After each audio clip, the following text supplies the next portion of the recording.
बहुत से लोग कहते हैं जी हम परोपकार कर रहे हैं, इसका फल हमको मिलेगा या हमारे संतान को मिलेगा या दूसरे को मिलेंगे। मान लो कोई भूखा है, हमने उसको भोजन खिला दिया तो उसका भला हुआ ना।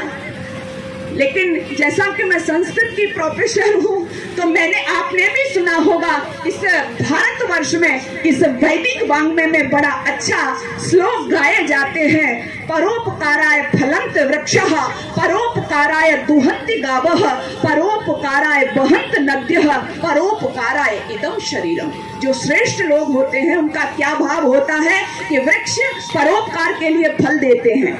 आप बड़े मीठे मीठे आम खाते हो, केले खाते हो, अगर केले का पेड़ ये सोच ले कि मैं केला दूसरे को नहीं दूंगा, सेब का वृक्ष ये सोच ले मैं सेब खुद खाऊंगा दूसरे को नहीं दूंगा, तो आप खा सकते हो?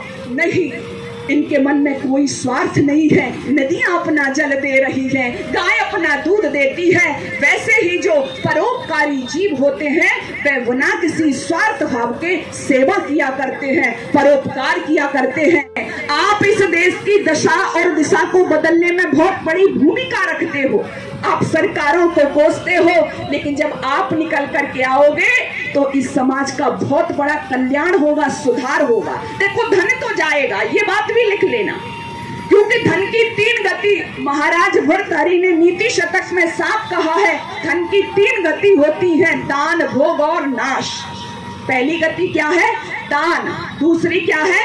भोग। और तीसरी नाश।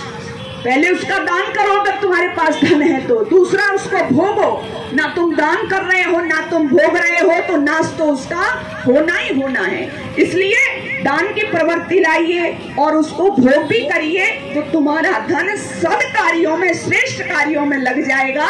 तो आप भी जिस तरह से मैंने कहा कि नदियां अपना जल देती है परोपकार के लिए, वृक्ष अपने फल देते हैं परोपकार के लिए, गाय अपना दूध देती है परोपकार के लिए, ऐसे ही तुम्हारा हर एक कृत्य इस समाज के लिए हो जाएगा, इस राष्ट्र के लिए हो जाएगा। लेकिन तुमने यदि ऐसा नहीं किया है तो फिर आप बेकार में भक्ति का ढोंग ढकोसला करते रहो, लेकिन जो वास्तविक फल है वो आपको नहीं मिलेगा। क्यों नहीं मिलेगा? क्योंकि किसी कवि ने बड़ा सुंदर लिखा है।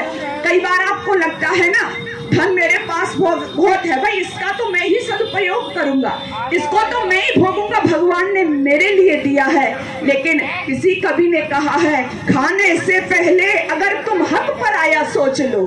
जब आप भोजन करते हो ना तो एक बार सोचा करो, इस दुनिया में बहुत से ऐसे लोग हैं, आपने देखा होगा जब डाइनिंग टेबल पर बैठते हैं तो इतने व्यंजन वहां पर लगे होते हैं कि वो ये निर्णय ही नहीं कर पाते कि मैं कौन सा भोजन इसमें से करूं। और बहुत से लोग ऐसे भी हैं जो ये निर्णय नहीं कर पाते कि मैं आज क्या खा करके अपनी भूख शांत करूं। मेरी माताएं बहनें बैठी हैं, बहुत से लोग, आप जब अपनी वार्डरोब खोलती हो ना, अलमारी को, तो आप ये चयन नहीं कर पाती हो कि मैं आज कौन सी साड़ी पहनूं। लेकिन इस देश में बहुत सी माताएं ऐसी भी हैं, वो ये सोचती हैं कि मैं क्या पहन करके अपनी इज्जत को बचाऊं। बस हम इसी के लिए तो आगे आना है।